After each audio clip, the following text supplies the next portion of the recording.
वो बच्चा डोम समाज से है। पहला बार मैं सुना हूँ कि वो बच्चा 73% मैट्रिक में रिजल्ट ला करके जिंदगी में मुझे बहुत सुकून मिला। इस समाज जाके देख लीजिए, हमारे लोगों के साथ में यदि हम चमार हैं, डोम हैं, मुसर हैं, तो हमारे लोग के साथ में आज भी न बढ़िया उपचार हो रहा है, न बढ़िया दवा दिया जा रहा है। मतलब समाज के बच्चे पढ़ लिख के रोड पे घूम रहे हैं, उनको रोजगार मतलब बेरोजगारी चरम सीमा पर है। पट्टी बैंडेज करो और रेफर करो, बीएचयू में रेफर करो, पटना रेफर। बड़ा हम लोग पार्लियामेंट में बैठते हैं, वहाँ पर स्वास्थ्य मंत्री जब अपने मतलब रिपोर्ट को बताते हैं तो लगता है कि देश के हर कोना में स्वास्थ्य विभाग बढ़िया।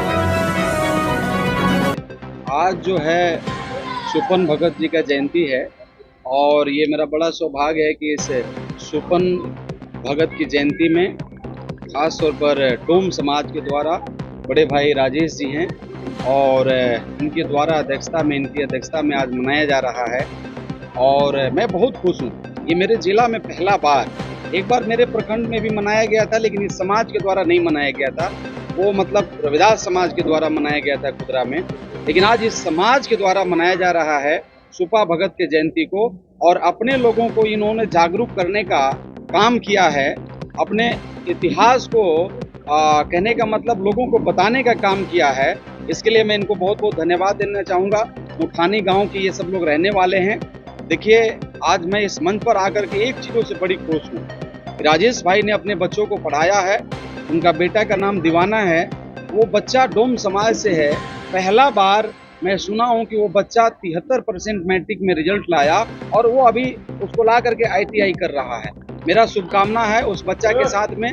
इस जयंती में मुझे आकर के एक बहुत बड़ी खुशी बात मिली कि इस समाज के द्वारा इस समाज में भी हमारे बच्चे पढ़ रहे हैं और जो मतलब बहुत दिनों से मुख्य धारा से जो वंचित है वो भी अब आप शिक्षा का मतलब कहने का मतलब वो समझने लगे और अपने बच्चों को स्कूल में कॉलेज में भेजने लगे। इसलिए मैं बहुत बहुत धन्यवाद देना चाहता हूँ इस मंच पर आकर के इन समाज के लोगों से मिल करके। देखिए, यही गरीब समाज जो है मुझे सांसद बनाया।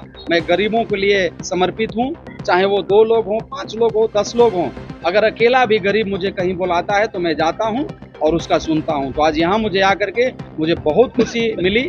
आपने देखा होगा बहुत बड़ी भीड़ नहीं थी, लेकिन उसके बावजूद भी मैं यहाँ आकर के जिंदगी में मुझे बहुत सुकून मिला। इस समाज के साथ में रह करके, इस समाज की बातों को सुन करके, सुपन भगत जी के इतिहास को सुन करके आज मुझे बहुत खुशी हुई। और मैं वादा करता हूँ कि शिक्षा का कड़ी जो इन लोगों ने शुरू किया है उसमें मेरा जो भी योगदान होगा मैं खड़ा हूँ और भाई लोगों को मैं मदद करूंगा। मैं पुस्तकालय के लिए बोला हूँ, इन्होंने बताया है कि एक आवेदन मैंने इनसे मांगा है और इनके गांव में जरूर मैं एक लाइब्रेरी खोलूंगा ताकि एक बच्चा नहीं बल्कि सैकड़ों बच्चा उस लाइब्रेरी में पढ़ें और पढ़ करके आगे बढ़ें। युवा जो है सब पढ़ना चाहता है गांव में भी, तो मान लीजिए तो इनके गांव में हो गया, और भी कोई गांव में लाइब्रेरी देने का काम करेंगे? मैं और गांव में ही नहीं, मैं हमेशा मन से बोलता हूं कि हमारे सासाराम संसदीय क्षेत्र में कोई भी गरीब बच्चे चाहे कहीं के भी हों, अगर उसको लग रहा है कि मेरा फार्म नहीं भराएगा, क्योंकि चीज़ों को मैं झेला हूँ। मेरे पिताजी जब मैं इंटरमीडिएट में पढ़ रहा था मैट्रिक पास करके, तो मेरे पिताजी बीमार हो गए। मेरे पास में फार्म भरने का पैसा नहीं था, तो मुझे उस बातों की कहने का मतलब उस बातों को पूरा बढ़िया से मालूम है। मैं आज भी कह रहा हूँ आप लोग का चैनल के माध्यम से, कोई भी गरीब का बच्चा हो, अगर उसको लग रहा है कि मेरा फार्म नहीं भराएगा, अगर उसको लग रहा है कि मेरे पढ़ाई में बैरियर है, तो आप मुझे जरूर याद करेंगे। मनोज कुमार उस गरीब बच्चों के साथ में हमेशा खड़ा है और खास तौर पर शिक्षा के लिए मैं हमेशा खड़ा हूँ। जो भी कुछ हो सकेगा मैं उस बच्चा को मदद करूंगा, चाहे कहीं से भी हो, वो मुझे याद करेगा, मैं उसको मदद करूंगा। बिहार के मुख्यमंत्री प्रगति यात्रा निकाले हुए हैं सर, क्या कहना चाहेंगे? देखिए, प्रगति यात्रा वो निकाले हैं, आपको मालूम होना चाहिए कि हर जिला में घूम घूम करके अपनी कामों को बता रहे हैं, लेकिन प्रगति यात्रा तभी सफल माना जाएगा जब ऐसे लोगों के बीच में आएंगे, उनके दुखों को सुनेंगे, उनके समस्याओं को सुनेंगे। ये जो मुख्य धारा से जो वंचित हैं, जब तक वो मुख्य धारा से लोगों को नहीं जोड़ेंगे, गरीब लोगों को, तब तक इस बिहार का कल्याण नहीं होने वाला है। आप देख लीजिए, हमेशा चर्चा यही होती है कि 2005 से पहले का बिहार बहुत सुधर गया है, लेकिन शिक्षा का परसेंटेज देख लीजिए 2005 से पहले क्या था, आज क्या है। बहुत ज़्यादा स्थिति में अंतर नहीं है भाई, बहुत ज़्यादा स्वास्थ्य में अंतर नहीं है।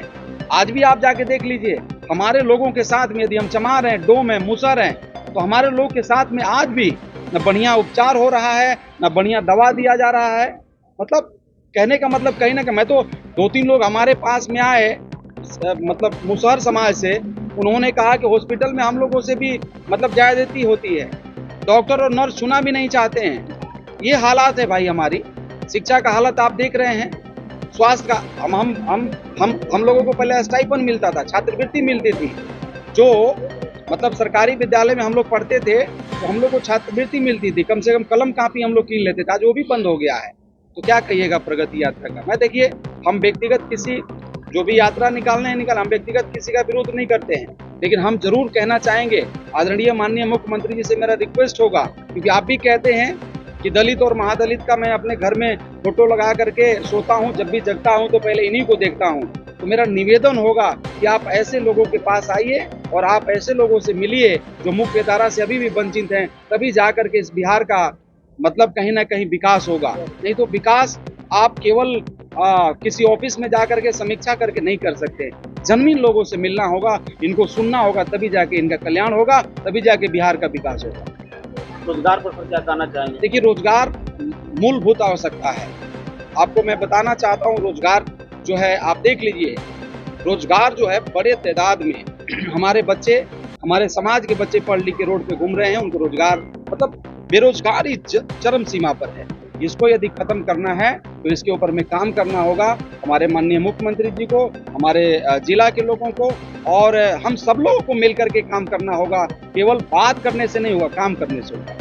सर एक बात और, कहीं भी इस दौरान हाईवे पे या कहीं एक्सीडेंट हो जाता है तो या हमारे अस्पताल में थोड़ा मोड़ा इलाज करके उसको रेफर कर दिया जाता है, उसके लिए कोई सुविधा? आप जो मीडिया से साथी हैं, आप लोग को हम लोगों से ज़्यादा जानकारी है। आपको मालूम होना चाहिए कि कोई भी सदर हॉस्पिटल में जाइए, अनुमंडल हॉस्पिटल में जाइए, प्राथमिक स्वास्थ्य केंद्र में जाइए, और जाइएगा तो वहाँ पर यही पता करता है कि जल्दी जल्दी कैसे पट्टी बैंडेज करो और रेफर करो, BHU में रेफर करो, पटना रेफर करो। हम बता रहे हैं कि बहुत सारे गरीब लोग रास्ते में ही दम तोड़ देते हैं, और ये जो है नाकामी है। ये जो स्वास्थ्य विभाग का है ना, नाकामी है, सबसे बड़ा नाकामी है। क्यों रेफर करेंगे आप? सदर हॉस्पिटल में, जिला में तो सारा व्यवस्था होना चाहिए ना। बड़ा हम लोग पार्लियामेंट में बैठते हैं, हम लोग बैठते हैं वहाँ पर, स्वास्थ्य मंत्री जब अपने मतलब रिपोर्ट को बताते हैं तो लगता है कि देश के हर कोना में स्वास्थ्य विभाग बढ़िया हो गया, लेकिन जमीन पर कुछ नहीं है। तो आप देख सकते हैं, मैं निवेदन करूंगा स्वास्थ्य मिनिस्टर साहब से भी, चाहे वो हमारे आदरणीय प्रधानमंत्री जी हों, मुख्यमंत्री जी हों। कल आप लोगों ने भागलपुर में मिला, आपने मतलब बहुत सारे बातों को कहा, लेकिन सच्चाई यही है कि स्वास्थ्य विभाग का हालत बहुत खराब है, उसको सुधार करना चाहिए।